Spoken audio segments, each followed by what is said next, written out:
अयूब मुकम्मल तौर पर नजम अल-दीन अयूब इब्न शदी वफ़ात 1173 सलाह अल-दीन के वाल्द और खुशकिस्मती के कर्ज पाहियों के ख़ानदान का एक रुकन जिसने 12वीं सदी में इराक़ और शाम में सल्जूक़ तुर्क हुक्मरानों के मातहत खिदमत अंजाम दी।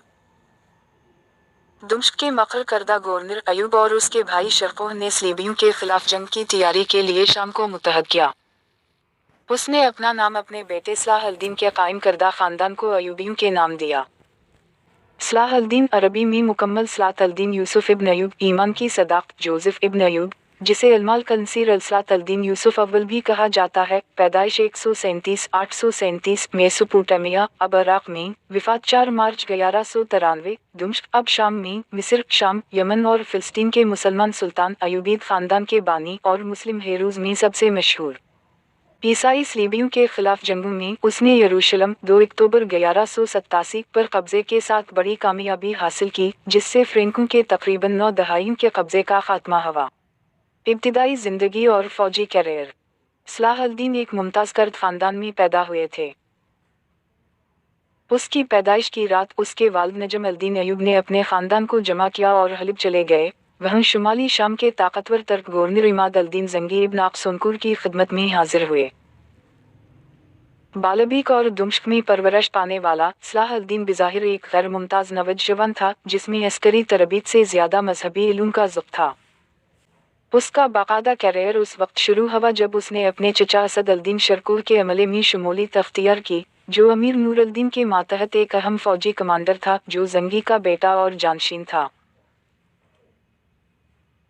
यरूशलेम की लाटीनी बादशाह के लाटीनी ईसाई फ्रेंच हुक्मरानों को उसके गिरने से रोकने के लिए शेरकुर की क़यादत में मिस्र में 3 फ़ौजी मुहिम के दौरान यरूशलेम के बादशाह मलक अव्वल के दरमियान एक पेचीदा 3 तरफ़ा जिद्दोजहद पैदा हुई।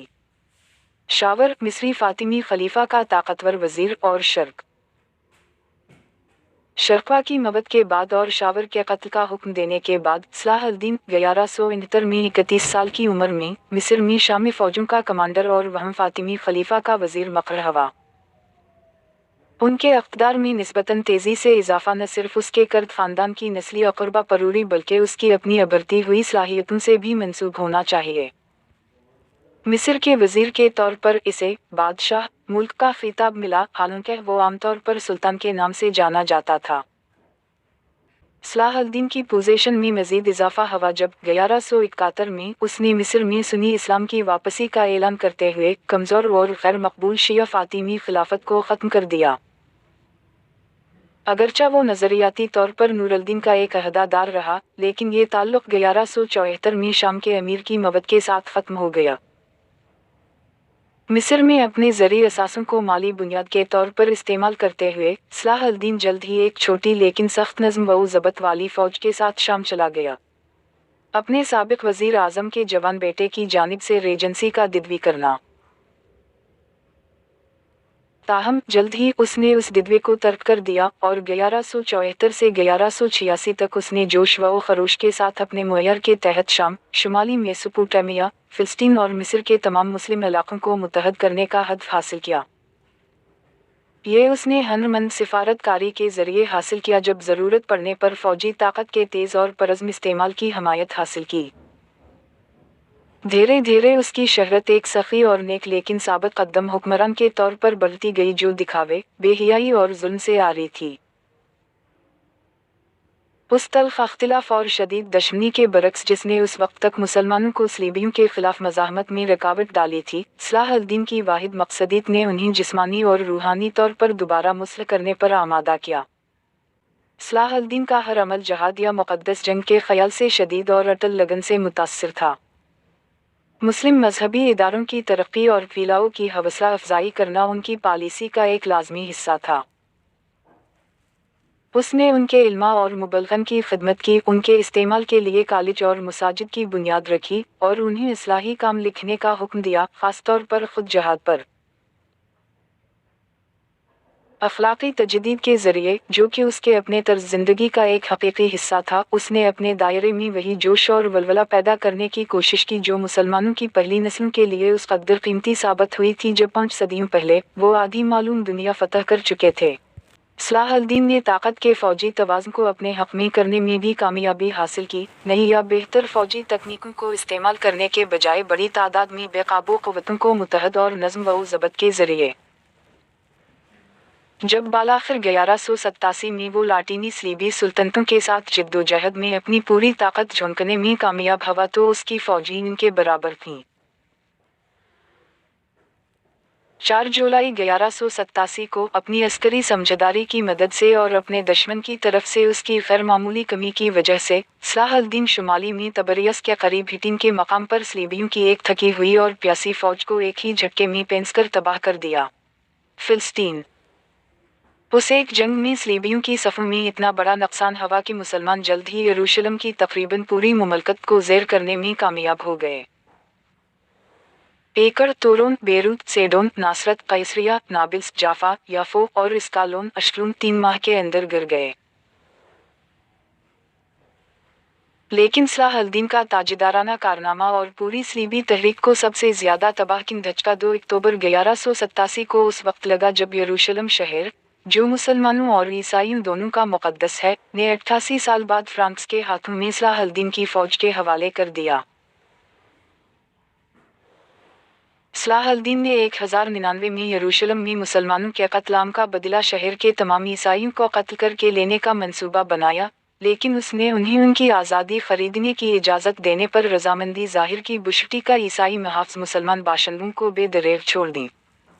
उसकी अचंक कामयाबी, जिसने 1189 में देखा कि सलीबियों ने सिर्फ 3 शहरों पर कब्जा कर लिया, ताहम टायर पर कब्जा करने में इसकी नाकामी की वजह से एक तकरीबन नाकाबिल तस्वीर साहिली किला जिसकी तरफ हालिया लड़ाइयों के बिखरे हुए ईसाई बच गए थे। ये लातीनी जवाबी हमले का रेलंग पॉइंट होना था। ग़ालिबन सलाह अल-दीन ने यरूशलेम पर अपने कब्ज़े पर यूरोपी रद्दमल का अंदाज़ा नहीं लगाया था, एक ऐसा वाक़या जिसने मग़रिब को गहरा सदमा पहुंचाया और उसने सलीबी जंग के लिए एक नई काल के साथ जवाब दिया। बहुत से अजीम रईसों और मशहूर शौरवीरों के अलावा उस सलीबी जंग तीसरी ने 3 मलकों के बादशाहों को जिद्दोजहद में ला खड़ा किया। ईसाई कोशिशों की वसअत और हम असरों पर उसके देरपा तासर ने सलाह अल-दीन के नाम को उनके बहादुर और बहादुर दुश्मन के तौर पर एक इजाफी चमकता की जो उसकी फौजी फतोहात इसे कभी नहीं दे सकती थी।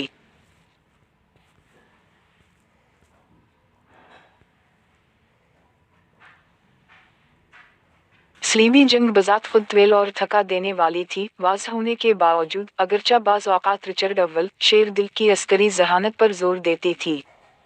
उसमें सलाह अल-दीन की सबसे बड़ी लेकिन अक्सर गैर तस्लीम शुदा कामयाबी है। थके हुए और नाखुशगवार जागीरदाराना महसूलात के साथ, जो हर साल सिर्फ एक महदूद सीज़न से लड़ने के लिए परज़्म है, उसकी नाकाबिल तस्वीरीत इसे ईसाईयत के सबसे बड़े चैंपियंस का मुकाबला डरा करने के काबिल बनाएगी। सलीबियों ने लेवेंटाइन के साहिल पर एक गैर यकीनी कदम से कुछ ज़्यादा ही बरकरार रखा, और जब किंग रिचर्ड ने मशरिक़ वस्ता छोड़ दिया, अक्टूबर 1192 में, जंग ख़त्म हो गई।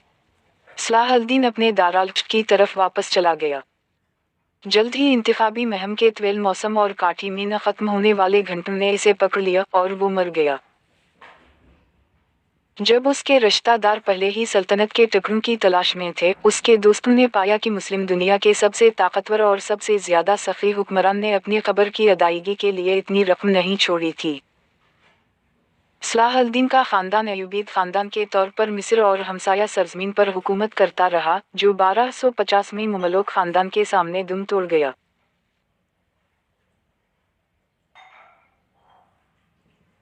बहा अल-दीन, मुकम्मल तौर पर अबू अल-मुहसन यूसुफ बन राफ़े इब्न शदाद बहा अल-दीन, पैदाइश 1145, मौसल, इराक़, वफ़ात 1235, हलिब, शाम, अरब मुसन्निफ़ और सियासतदान, सीरत अल-सलात के मुसन्निफ़। सलाह अल-दीन की ज़िंदगी। वो पहले बगदाद में उस्ताद रहे और फिर मौसल में प्रोफेसर। जुलाई 1188 में मक्का की ज़ियारत के बाद बहा अल-दीन सलाह अल-दीन की खिदमत में हाजिर हुआ जो फ़िलिस्तीन में ईसाइयों के ख़िलाफ़ जंग लड़ रहा था। बहा अल-दीन ने सलाह अल-दीन को उस जंग की भरपूर कार्रवाई करने की तरग़ीब देकर उसकी हमायत हासिल की और इसे मुक़द्दस जंग, जहाद के क़वानीन और नज़्म व ज़ब्त पर अपना मक़ाला पेश किया। वो मुस्तक़िल तौर पर सलाह अल-दीन से वाबस्ता रहा और मुख्तलिफ सिफ़ारत ख़ानों और सुलह हुकूमत के महकमों में मुलाज़िम रहा, फ़ौज का जज और यरूशलेम का जज मुक़र्रर हुआ।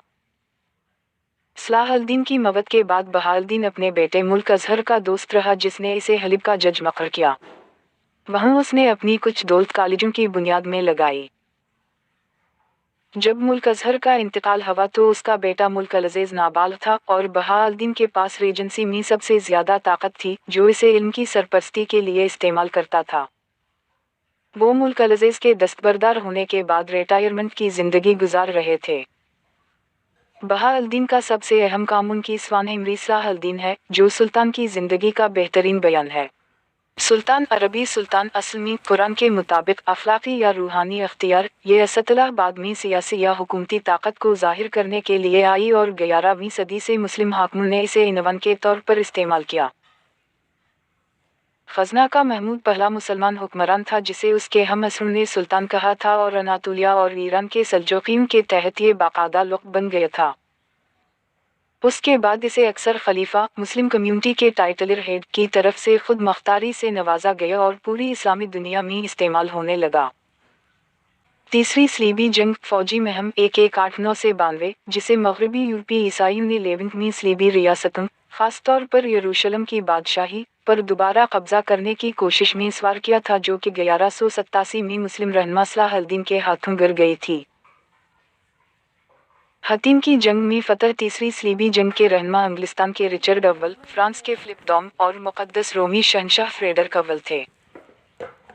یہ مشن اسی طرح کی مہمات کے سلسلے میں تیسرا مشن تھا جسے اجتماعی طور پر صلیبی جنگوں کے نام سے جانا جاتا ہے۔